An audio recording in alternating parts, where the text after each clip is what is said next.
Hi, and thanks for joining us. I'm David Penn, research analyst with Finovate, and joining me today is Jeff Freed. He's Director of Product Management at InterSystems. He delivered a keynote address at Finovate West Digital, our conference, just a little while ago, and the address was titled 7 Steps to Using Machine Learning to Improve Your Business. Today, we're going to talk with Jeff about some of the top emerging data trends in financial services for 2021. So first, thank you, Jeff, for joining us. I thought maybe to start, you could tell us just a little bit about InterSystems and the work they do. Absolutely. Thank you for having me, David. And for those not familiar with InterSystems, we're a software vendor based in the States, but with business globally. We're focused on what we call healthy data. And that means different things in different industries, but essentially we do data management for many of the most mission critical applications on the planet. At 8 out of the 10 top banks, we're in trading systems uh, and internal settlement systems. At many of the healthcare systems worldwide, we run their patient records. So it's a fabulous place to work, and I'm really excited to have helped the company bring machine learning into the fold. Interesting.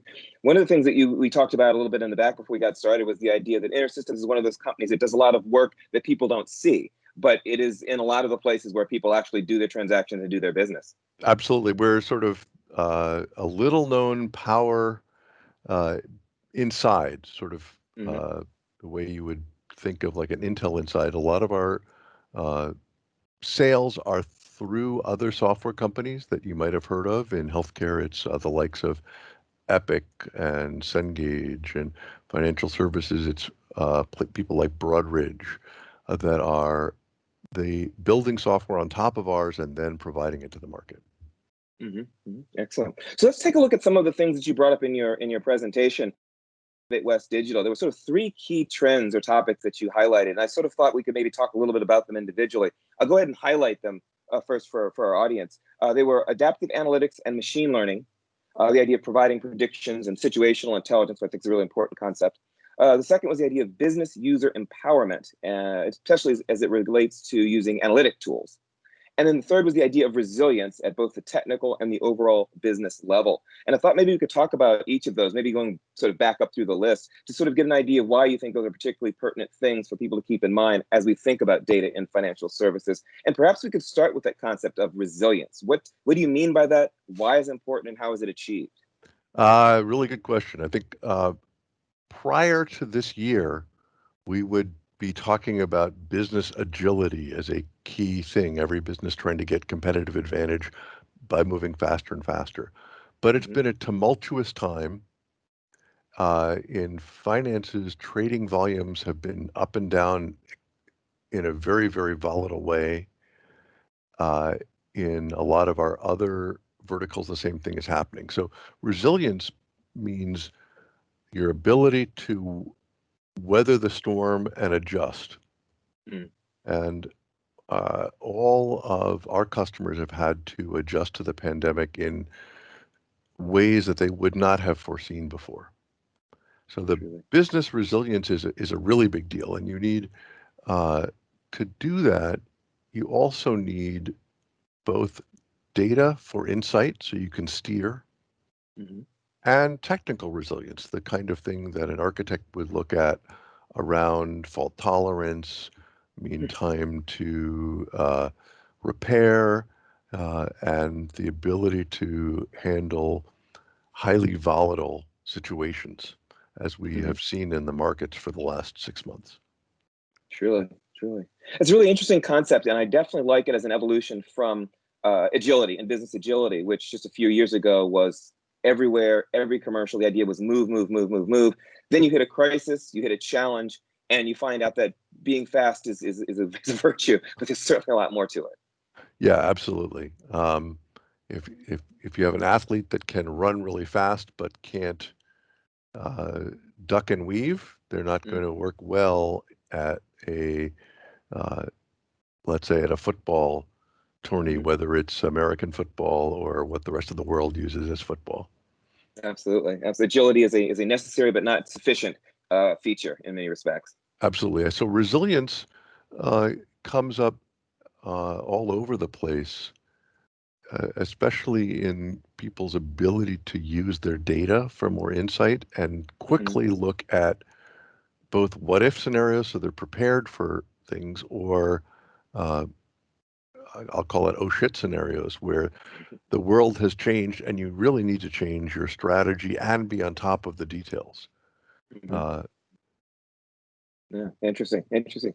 I want to talk a little about, and you're sort of leading to my next question. It has to do with the idea of analytics and business use of them. You've got your data, great. You've got your tools to interpret your data, but now comes the next step of getting folks who may not be super technical to actually be able to use the tools to get the information out of that data and the insights that they need. Could you maybe talk a little bit about that?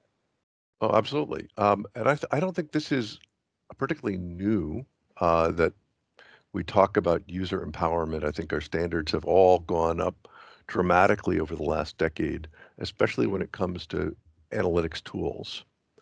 But um, what I see happening now and only speeding up is that people are getting more sophisticated. Rather than I have the data, therefore I should be able to use it, you have sort of this middle layer that you might call a data steward Hmm. that is matching, sort of impedance matching between all of the kinds of data you have in transactional systems and the business users that might be, let's say, in a Power BI or Tableau or even just Excel. Hmm. Hmm. Because there's many different ways that you can use the data you have, uh, but you often need to have some preparation, some lens. That's, let's say, a data model that you're projecting onto the transactional data in order to use historical data for reporting. Hmm. So I see that happening really rapidly. The days of separate transaction and analytics processing are numbered because of the complexity involved and because it now is really technically possible to have one system that does transactions and then mines those transactions for insight. But there's sort of this middle layer of data modeling, uh, make it easy for business users to get the insight they need.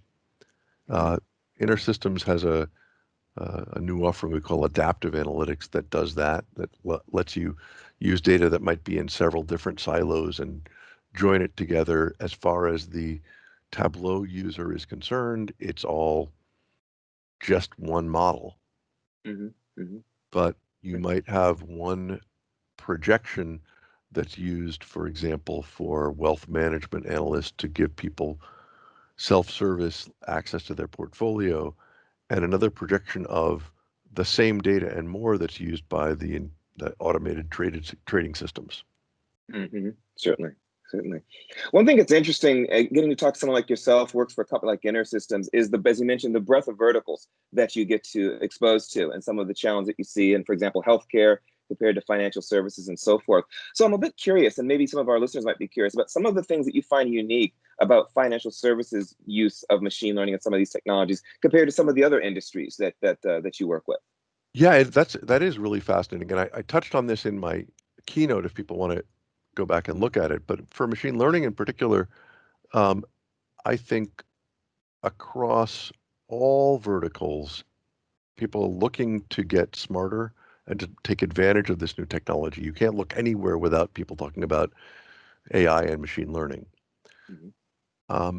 But the uptake in financial services relative to some other verticals is low. Something Mm-hmm. like $3 trillion worth of business value being added by machine learning now, um, and only about $400 million of that is in finance. Huh. So Wow. why is that? Uh, One aspect is that it is hard to meet the real-time requirements of finance. Mm-hmm. A lot of industries, we work a lot with supply chain and e-commerce, and those reaction times are, 500, 700 milliseconds is fine.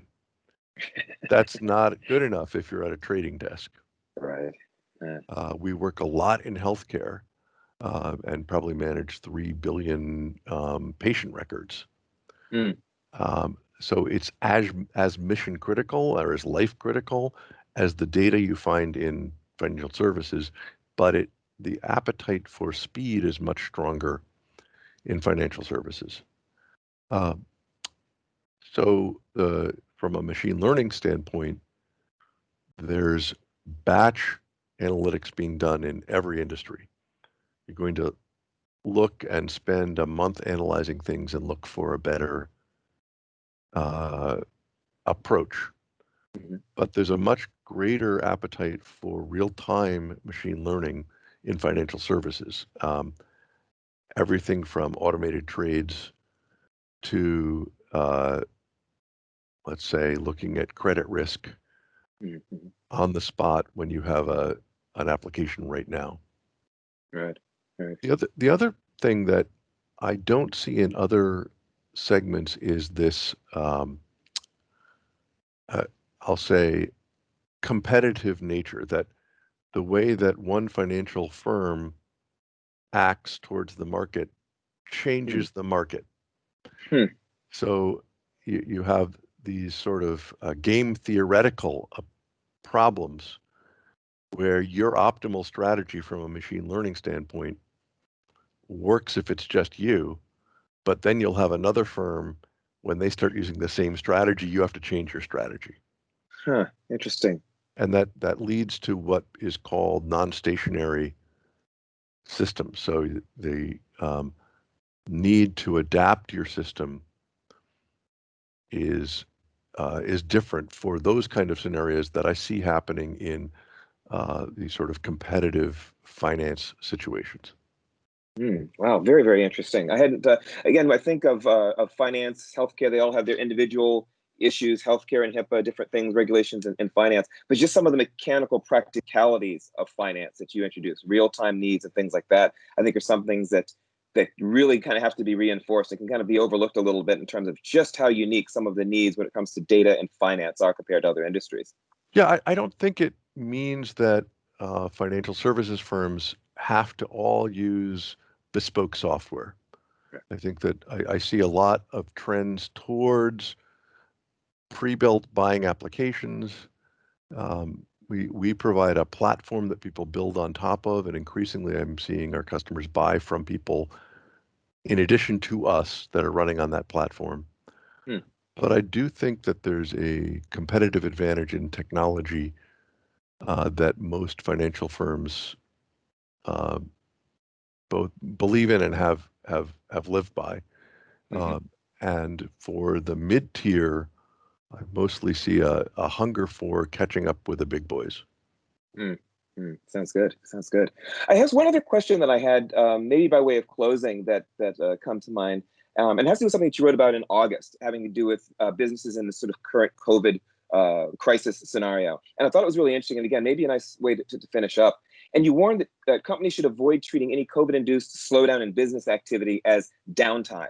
And I thought, sort of, with this harsh winter ahead of us, and then the vaccine around the corner, sort of a few people feeling this weird in between state. I thought that might be a really interesting thing for us maybe to return to, and for you perhaps to elaborate on a little bit. Sure. I think this is a piece that I wrote that was encouraging people to use this time to get into machine learning. Mm-hmm. Yeah. Um, at least among our healthcare customers, they're busier than ever. Indeed. And Indeed. I personally am extremely busy during this time. But in a lot of other industries, obviously travel, Yeah. um, it's almost like, okay, well, wake me up when it's over, and then I'll go back to work. Mm-hmm. Um, and I see most financial services firms somewhere in the middle. They've had to adjust for essentially an economic slowdown, and we none of us know really when we're going to come out the other side. Mm-hmm. There's hope. So um, the um, there's a Winston Churchill quote: "Never let a good crisis go to waste." Mm-hmm. So this is a great time uh, to do the things that are always on your wish list that you otherwise don't get to. Mm-hmm. And I think that most firms have been saying they want to get more sophisticated in their analytics and use machine learning more effectively, but not really doing it because there's always something more urgent. Mm-hmm. So for those folks that do find that the flood of everyday business is at a lull, I'm mostly encouraging you to build up your chops, in particular in machine learning now. Mm-hmm. Mm-hmm. Yeah, excellent, excellent advice. I want to thank you for joining us. Really interesting conversation on some of these topics with regard to financial services and data in 2021. Things to look forward to. I'm just curious, by way of wrapping up, if there's anything maybe that you want to sort of underscore, either from your presentation, the chat at Finovate West Digital, or from our conversation today. Sure. Well, I mean, this has been a lot of fun, David. Um, I think the thing I would underscore from my presentation is that there's many, many powerful applications for machine learning and financial services. And the reason that the uptake hasn't been as great as in other industries is that there are roadblocks that get in the way of really putting it into production and really developing it. Mm-hmm. But those roadblocks are going away. And I outlined both how you can use AutoML, how you can use things like InterSystems integrated ML to really reduce that roadblock. So if you're already in a machine learning journey, or if you're just looking to start one, I'd really advise you to take a look at the current generation of AutoML tools, ANA tools that build that all in right next to the data, because the game has gotten much easier in the last year or so. Yeah. Excellent, excellent. And no time like the present to get going. Yeah, absolutely. Great, great. Well, thanks again, Jeff, for spending a little time with us today. Thanks again for being a part of Finovate West Digital as well. We really appreciate having both your insights as a speaker and InterSystems participation as a sponsor in our digital event. So thanks again for being a part of it. My pleasure. And thank you all for joining us as well. Again, you'll be able to catch pieces of Jeff's presentation. Again, it was titled 7 Steps Using ML to Improve Your Business from the Finovate blog. You'll be able to access it through there. And also we have a profile of Jeff that we published a little bit before his presentation. It talks a little bit more about his August conversation and not letting that grass grow beneath your feet and getting back to work. So again, thank you for joining us. Thank you, Jeff, for being a part of Finovate West Digital. And we will see you all next time. Have a great day.